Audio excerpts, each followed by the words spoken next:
A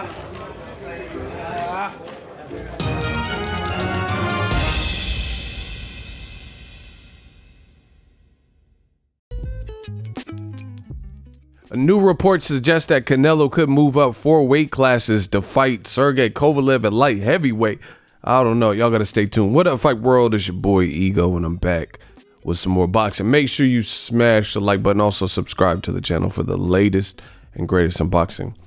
Very interesting report from worldboxingnews.net. Link in the description. Exclusive: Canelo versus Kovalev. 4 weight title shot moves a step closer. You know. Picture of Kovalev, Canelo is a real piece of shit. I must break you. Canelo's chances of challenging for a 4th weight world championship have moved a step closer with a warm reception from Sergey Kovalev. WBN has learned that Canelo will be aiming to move up to the light heavyweight for a title chance in a bid to add further to his legacy. Currently holding belts at 160 and 168, Canelo won the first of his crowns at super welterweight when he was 20 back in 2011, etc. Unifying 154. Canelo then took Cotto. Months later, the Golden Boy star won 3rd weight accolade at Madison Square Garden. Now the 28-year-old has his eye on joining Juan Manuel Marquez, Eric Morales, and Jorge Arce in a select band of Mexican 4 division kings. Never one to shrink or shirk a challenge, WBN understands Canelo is eyeing a massive battle with 3-time 175 ruler and current WBO champion Sergey Kovalev. Upon being quizzed about the subject, Kovalev and promoter Kathy Duva would be interested in receiving contact from De La Hoya. Quote, "I have been hearing these rumors too. I have been told that Canelo would like to challenge Sergey for his title," Duva exclusively told WBN. "But to date, we have received no offers from Golden Boy, so I don't know how serious these rumors could be. Of course, Sergey is open to it. It would be a historic matchup with Canelo trying for a world title in his 4th weight class. If it is true, and Canelo really wants to do that, you really have to give him a lot of credit. He's a true throwback fighter who always needs and wants a bigger challenge. Who wouldn't be excited for Canelo moving up in weight ahead and fighting Kovalev?" Says another issue raised by WBN and Duva was an ongoing situation regarding Kovalev and unbeaten mandatory Anthony Yarde. Both sides have been locked in talks since the spring and insistence of the WBO. At one point, a deal seemed done, only for another delay to raise its head. Duva remains optimistic that Russia versus UK battle can still get over the line. Quote, "We're still working on the Yarde fight," she confirmed. "There have been a lot of complications with this one behind the scenes. Hopefully, we will get everything resolved shortly." Listen, I have mixed feelings. I mean, in one, you could say Canelo's a throwback fighter and, willing to move up weight. Kovalev is a dangerous fight. He showed with Buddy McGurk. It looked like a good pairing, at least from the leader Alvarez, which was kind of like Anthony Joshua going into the Andy Ruiz. It was a do or die kind of fight where he needed to look good, and he did that. And he beat a leader Alvarez. He boxed well. Kovalev is a good boxer, power. He's even killed a man, unfortunately, in the ring. Has a good jab and has an amateur pedigree and stuff. So, on one end, I would be like, oh man, Canelo moving up. That's crazy. But the thing I do not like about this is there's actually talent at 160 and 68. Why would you skip over all of those names to fight Kovalev? Caleb Smith is at 168. David Benavidez at 168. Caleb Plant at 168, right? And you also have Gilberto Zurdo Ramirez. He's not a champion at this new weight class yet, but that fight didn't happen at 68 when he was at 68 or now at 75, right? And you have a ton of names that he could fight at 160, like Jamal Charlo, who's fighting this week. This weekend against Brandon Adams, who won the Contender Season 5. You have Demetrius Bubba Andrade for, supremacy at the middleweight division. The winner of that fight, if Andrade retains his title with Maj Selesky, then he'll be the man of the whole division, right? So I'm not in favor of that. And some people even want to see the trilogy with Golovkin. I'm not really so sold on that. I think other fights can happen between, and then they can revisit the trilogy later.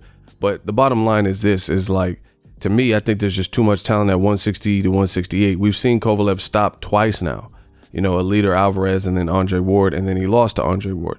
So yes, it'll be a challenge just because, you know, a guy would be moving up. So he would get credit for beating Kovalev, but, you know, I would give him even more credit for staying put in his division and beating Andrade if he beat Zaleski to become undisputed. You get what I'm saying? And just beating an Olympian like Andrade, who no one has seen stopped. Charlo, no one's seen him get stopped. I don't even remember where Charlo's ever been dropped. I remember Andrade got dropped in the Vadas Matarosan fight, but I don't remember a fight where Charlo got dropped. Jamal. So, some people are going to be hyped about this. It's interesting, but at the same time, for me, I think weight divisions exist for a reason. And I want to see people, like, it's one thing to be a throwback fighter, but if you look at it, the Shane Mosleys, the Roberto Durans, they were proven at their divisions and like pretty much the best at their divisions before they ever moved up. Shane Mosley was absolutely obliterating lightweights. He was knocking it. He had, like, let's say 35 fights. He had 33 knockouts or something crazy. Then he moved up 2 divisions for a money fight to fight Oscar De La Hoya. So yeah, he skipped 140. He probably would have had a successful career there. But, you know, he chased the money fight. They were both from the LA area, you know, Pomona, you know, area in East LA. And he chose the money fight, and he had 2 good fights out of it and beat him twice. So, you know, he set history with that move. So I would like to see that more. Canelo is very good at middleweight, but he has some, you know, there's some things that show me that he has to work on, like the stamina, really. You know, he's a terrific fighter, very disciplined, comes in shape, comes to fight, good chin, you know, good skill. But I want to see him prove the best at 160. Or before you go to a Kovalev, what about like a Caleb Smith? This has been talked about before. You know, Caleb Smith, I have to gauge it off of who he fought, Hassan Indam, you know, which was a 160 pounder, but he did look good in that fight, you know, considering who he was in there with and how he got him out of there. His power looked real. He's a big size. So I'd rather see someone fresher than Kovalev. You don't have to jump 2 weight classes. You can jump up 1 weight class. And I think like a Caleb Smith, who's a champion, that'll really solidify you. I get it's not in the 4th class because technically you got a 3rd class by beating a guy Caleb Smith knocked out in Rocky Fielding. But I think just there's better, more challenging fights like that are closer in weight.